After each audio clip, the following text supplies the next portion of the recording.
Passo agora a palavra à senhora deputada Maria José Castelo Branco.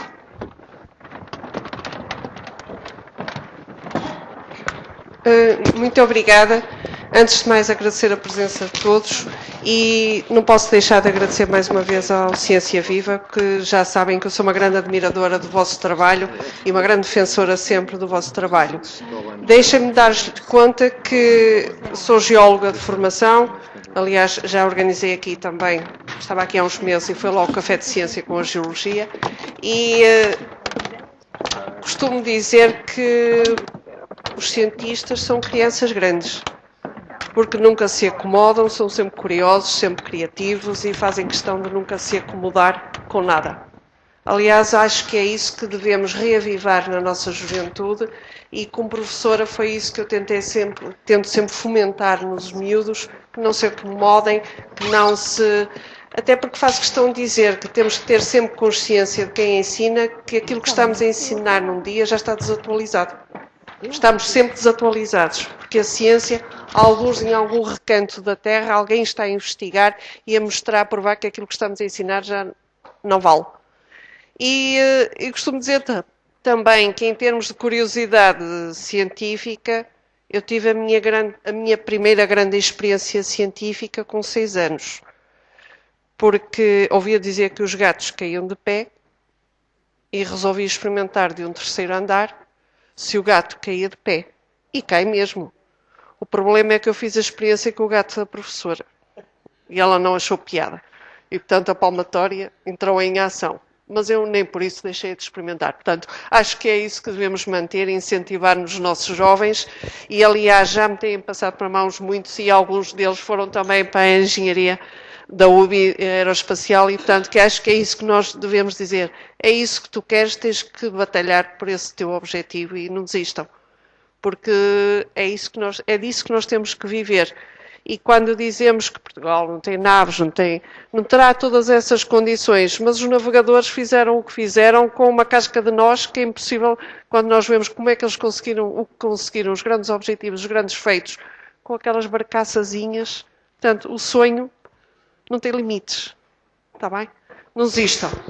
E acerca da investigação e das aprendizagens e tudo isto estamos sempre... Há dias calhou-me na Comissão de Educação, Ciência e Cultura trabalhar uma diretiva comunitária que tinha a ver, que os meus colegas todos tinham sempre um risinho, os lixos espaciais. Eu disse, olha o que tu deste agora com os lixos espaciais. E, efetivamente, era muito nessa área do controle dos satélites que estão inoperantes e quando ainda há relativamente pouco tempo houve aquele episódio do choque do meteoro com a Terra, em termos do controle daquilo, porque já não temos que nos preocupar só, nunca temos, e quando estudamos a história da Terra, desde sempre as ameaças maiores vieram de fora da própria Terra.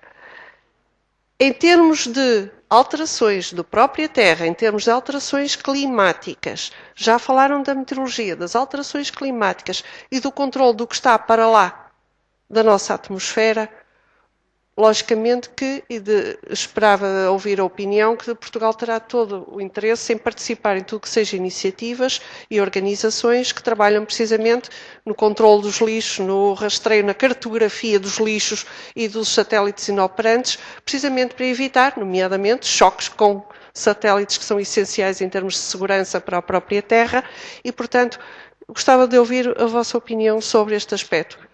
Em que fatores é que Portugal, em que organizações é que Portugal pode colaborar nessa área, em termos de conhecimento, tratamento de dados e de lançamento de alertas, e também em termos, portanto, das restantes cooperações internacionais dentro do espaço. E mais uma vez aos jovens, ao Ciência Viva, obrigada pelo vosso trabalho, aos jovens, não desistam. Os gatos estão sempre lá prontos a ser experimentados. Muito obrigada.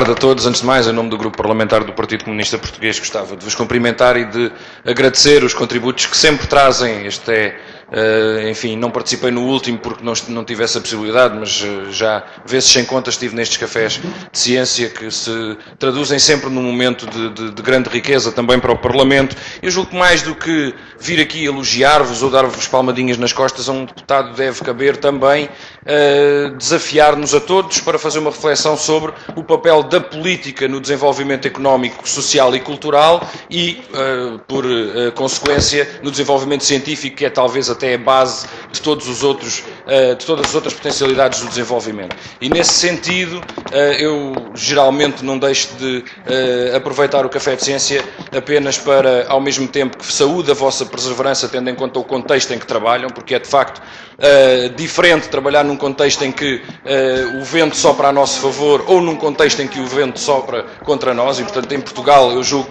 mesmo numa área como a vossa, em que a transferência para a indústria tem uma dimensão relativa, a incorporação tecnológica na economia também tem uma dimensão significativa, mas mesmo nesta área, em que talvez esses indicadores estejam até acima da média, não deixam de ser confrontados com um conjunto de outros aspectos, nomeadamente a burocratização do trabalho dos investigadores, não deixam de ser confrontados com a precariedade, com o baixo financiamento, enfim, com um conjunto de constrangimentos que agem como obstáculos à prossecução dos objetivos a que se propõem, ao invés de agir como um amparo.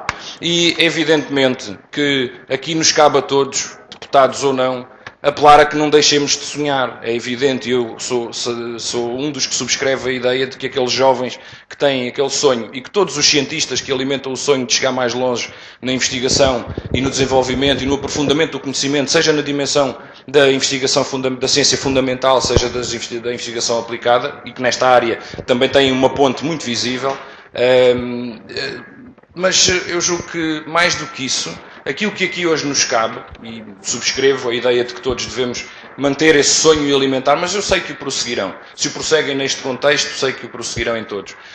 Mais do que isso é não abandonar e não abdicar de exigir daqueles que são os nossos representantes que estejam do nosso lado, do lado do nosso país, nomeadamente nas questões do desenvolvimento, nomeadamente no apoio ao sistema científico e tecnológico nacional, que tem sido visto como um adorno da política e não como um elemento central do desenvolvimento. A ciência tem sido utilizada como um adorno retórico da política e não como a base do desenvolvimento do nosso país. Um país que não tem indústria, como este, porque ela foi destruída, que não tem agricultura, que não tem pescas, necessariamente remeterá a ciência para adorno. Portanto, só invertendo também a nossa perspectiva de investimento na indústria, na agricultura, nas pescas, e, enfim, nas mais variadas áreas da economia, nomeadamente, principalmente na produtiva, eu julgo que as vossas experiências de transferência para a indústria e de desenvolvimento são um exemplo que deveria inspirar o Parlamento e os políticos. Aqui não faz. Eu julgo que o Sr. Presidente da FCT disse que é preciso que a ciência, que o lobby da ciência chegue ao Parlamento. Bem, eu acho que é preciso é que a consciência de que a ciência é fundamental para desenvolver o país chegue ao Governo. Porque os lobbies, ainda bem, se entram nesta Assembleia, entram pelas portas de trás. Aqui o que entra são as perspectivas de desenvolvimento, as estratégias e o confronto político. Os lobbies deve ser outra visão da política, que eu não subscrevo de todo. E, portanto, é preciso que a política de ciência seja assumida como um fator fundamental para o desenvolvimento. Mas para isso é preciso querermos o desenvolvimento e não andar apenas a vender o que temos, nomeadamente a nossa indústria e as nossas empresas que podiam usar a tecnologia que hoje muitas das empresas aqui falaram, ou muito do resultado da investigação que aqui foi falado, nomeadamente a nossa indústria na área da construção de veículos, e tínhamos a Sorefam, por exemplo, e outras, enfim, muitas outras, ou mesmo as nossas companhias aéreas. Portanto, ao invés disso, ao invés de estarmos a promover uma política sustentada e com base num desenvolvimento científico, estamos, enfim, a vender o país a retalho para pagar uma dívida de agiotagem que certamente não vai beneficiar em nada o desenvolvimento científico. E já me estão, o que é natural, a pedir para cessar as hostilidades.